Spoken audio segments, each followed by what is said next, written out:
এছাড়াও ত্রাণ বিলি করতে গিয়ে মনোজ ওরাও, যিনি কুমারগ্রামের বিজেপি বিধায়ক, একাধিকবার তিনি আক্রান্ত হয়েছিলেন। এই ঘটনায় একজনকে গ্রেফতার করেছে পুলিশ।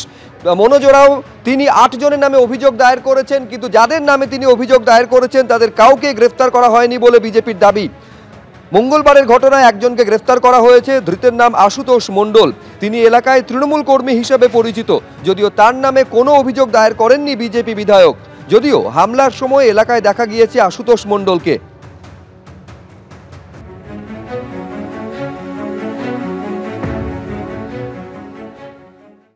বিহারের পর এবারে রাজ্য এসআইআর এর পালা। এই নিয়ে মঙ্গলবারই রাজ্যে এসেছে নির্বাচন কমিশনের বিশেষ টিম। সূত্রের খবর, বিজ্ঞপ্তি প্রকাশের পর এসআইআর এর জন্য আবেদনপত্র 3 থেকে 4 দিনের মধ্যে অন্তত 20% ছাপানো কি সম্ভব? যাবতীয় কাজ 11 থেকে 15 অক্টোবরের মধ্যে শেষ করতে নির্দেশ দিল নির্বাচন কমিশনের বিশেষ দল। ভোটার তালিকার বিশেষ সংশোধন শেষ হয়ে গেছে। চূড়ান্ত ভোটার তালিকা প্রকাশ হয়েছে। এবার বিহারে বিধানসভা ভোট। এই পরিস্থিতিতে প্রশ্ন একটাই, ভোটমুখী পশ্চিমবঙ্গে কবে থেকে শুরু হবে এসআইআর? ইতিমধ্যেই রাজ্যে এসেছে জাতীয় নির্বাচন কমিশনের প্রতিনিধি দল। দফায় দফায় বৈঠক করছে তারা। সূত্রের খবর, জাতীয় নির্বাচন কমিশনের প্রতিনিধিরা জানতে চেয়েছে এসআইআর এর বিজ্ঞপ্তি প্রকাশের পর এনুমারেশন ফর্ম অর্থাৎ এসআইআর এর জন্য আবেদনপত্র 3 থেকে 4 দিনের মধ্যে অন্তত 20% ছাপানো কি সম্ভব?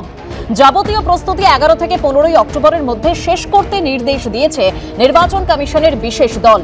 জাতীয় নির্বাচন কমিশনের যে টিম কলকাতায় এসেছে তাতে রয়েছেন পশ্চিমবঙ্গের দায়িত্বপ্রাপ্ত ডেপুটি নির্বাচন কমিশনার জ্ঞানেশ ভারতী ও নির্বাচন কমিশনের তথ্য প্রযুক্তি শাখার ডিজি সীমা খান্না। বুধবার সকাল 10টা থেকে মুখ্য নির্বাচনী আধিকারিকের দপ্তরে সমস্ত জেলার শাসক, অতিরিক্ত জেলা শাসক, ইআরওদের সঙ্গে বৈঠক করেন নির্বাচন কমিশনের 4 আধিকারিক।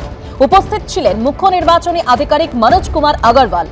এদিনের আলোচনায় উঠে আসে একাধিক বিষয়। সূত্রের খবর, জাতীয় নির্বাচন কমিশনের আধিকারিকরা জানতে চান পশ্চিমবঙ্গের প্রতিটি জেলা এসআইআর নিয়ে কতটা প্রস্তুত। বিজ্ঞপ্তি প্রকাশের পর এনুমারেশন ফর্ম অর্থাৎ এসআইআর এর জন্য আবেদনপত্র 3 থেকে 4 দিনের মধ্যে অন্তত 20% ছাপানো কি সম্ভব?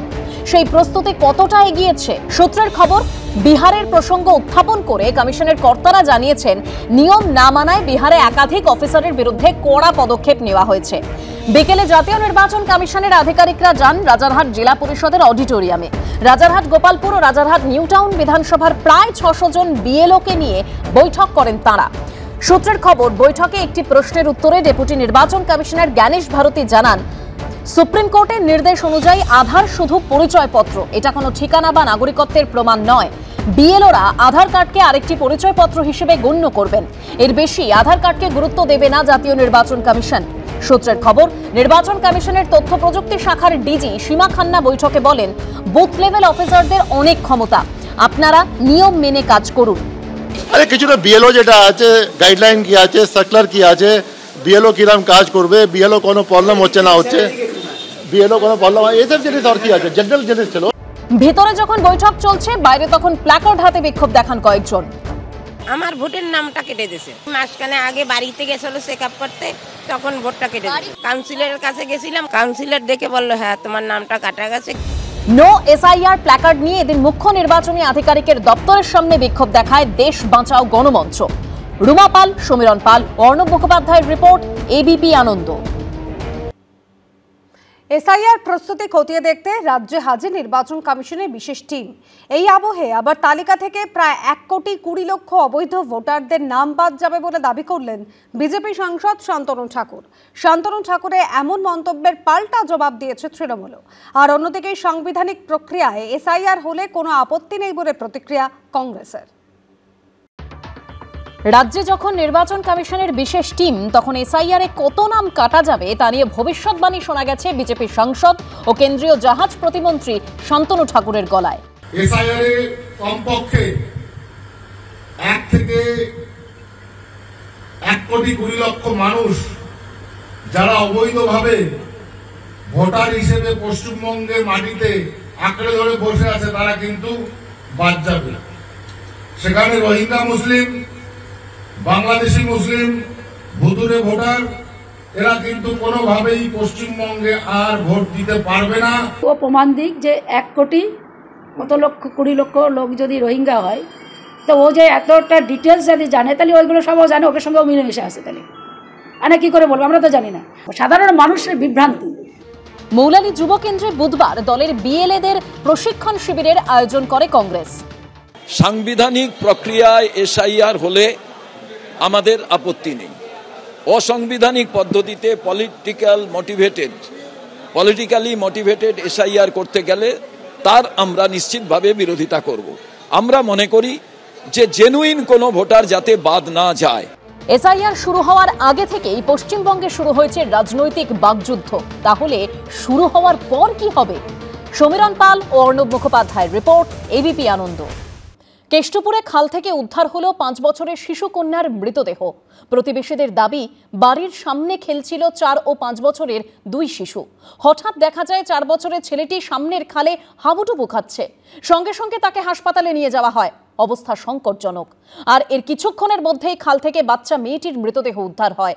কিভাবে দুর্ঘটনা খতিয়ে দেখছে পুলিশ। বাড়ির উঠোনে এখনো গড়াগড়ি খাচ্ছে খেলনাগুলো, কিন্তু খেলবে কে? একজন চির ঘুমের দেশে, আরেকজন হাসপাতালে ভর্তি। অবস্থা অত্যন্ত সংকটজনক। কেষ্টপুরের কৃষ্ণপুর রাজবংশী পাড়ার এই বাড়ির সামনেই বুধবার সকালে খেলছিল পাশাপাশি বাড়ির 2 শিশু। একজনের বয়স 5, আরেকজনের 4। সকাল 10:30 নাগাদ বাড়ির লোকজন হঠাৎ দেখেন শিশু দুটি নেই। দেখা যায় বাড়ির উল্টো দিকে খালে হাবুডুবু খাচ্ছে বছর 4 শিশুটি। কেষ্টপুরে মর্মান্তিক দুর্ঘটনা। বাড়ির মধ্যে খেলছিল বালক বালিকা এবং তার পরবর্তীকালে হঠাৎ করে বাড়ির সদস্যরা দেখতে পান যে তারা কেউ বাড়িতে নেই।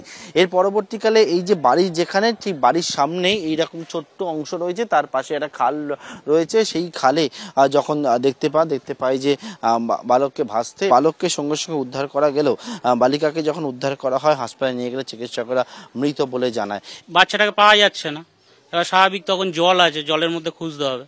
জলে খুঁজতে গিয়ে আপনার ছেলেটাকে পাওয়া গেছে, মেয়েটাকে পাওয়া যায়নি। তখন তার মধ্যে প্রায় 1-1.5 ঘন্টা পরে তাকে পাওয়া গেছে। খেলছিল খেলতে খেলতে ওখানে গিয়ে বসেছিল। থেকে ওদের কি হয়েছে জানি না, হয়তো একজন পড়ে গেছে, আরেকজনকে বাঁচাতে গেছে। ছেলেটা বেঁচে গেছে, মেয়েটা মারা গেছে। তাকে উদ্ধার করে হাসপাতালে নিয়ে যাওয়া হয়। খানিকক্ষণ পর খাল থেকে উদ্ধার করা হয় 5 বছরের শিশু কন্যাকে। হাসপাতালে নিয়ে গেলে চিকিৎসকরা তাকে মৃত ঘোষণা করে। খেলতে খেলতে বাইরে গিয়েছে, দরজাটা লাগা ছিল, বাইরে গিয়েছে। বাইরে যাওয়ার পরে কিছুক্ষণ পর আমি বাইরে গিয়েছি, আমি আর হাতে পাইনি আমার মেয়েকে। 2 বাচ্চাই পাইনি আমি। একটাকে পেয়েছে, একটাকে আগে হাসপাতালে নিয়ে যেয়েছে। ওকে সঙ্গে সঙ্গে যা ভেসে গিয়েছে, সঙ্গে সঙ্গে নিয়ে হাসপাতালে নিয়ে গিয়েছে। তারপরে আমি খোঁজাখুঁজি করার পরে, অনেক খোঁজাখুঁজি করার তারপরে এই তো পেলো, কিছুক্ষণ হলো। তারপরে হাসপাতালে নিয়ে গেল। হ্যাঁ, হাসপাতালে নিয়ে গেল। এইটার কোনো ব্যবস্থা হলে আমাদের জন্য খুব সুরক্ষিত। আমাদেরও ছোট ছোট বাচ্চা আছে। আমরা একটা জিনিস চাইছি, এই জিনিসটা নয় জলটা বন্ধ হয়ে যাক, আর না হলে তাদের জন্য যদি তারা সেরকম ব্যবস্থা নেন তাহলে পুরো নেট টেট দিয়ে পুরো সুরক্ষিত যাতে আমরা থাকতে পারি। তো আমাদেরও বাচ্চা যখন তখন একটা বিপদ হলো। গুরুতর অসুস্থ অবস্থায় হাসপাতালে ভর্তি রয়েছে 4 বছরের ছোট্ট শিশুটি। পার্থপ্রতিম ঘোষের রিপোর্ট, এবিপি আনন্দ, কলকাতা। রসায়নে নোবেল পুরস্কার পেলেন 3 দেশের 3 বিজ্ঞানী। সুসুমু কিটাগাওয়া, রিচার্ড রবসন ও ওমর এম ইয়াঘিকে রসায়নে নোবেল। সুসুমু কিটাগাওয়া জাপানের, রিচার্ড রবসন অস্ট্রেলিয়ার এবং এম ইয়াঘি আমেরিকার বিজ্ঞানী। ধাতব জৈব কাঠামো নিয়ে গুরুত্বপূর্ণ গবেষণার জন্য নোবেল পুরস্কার।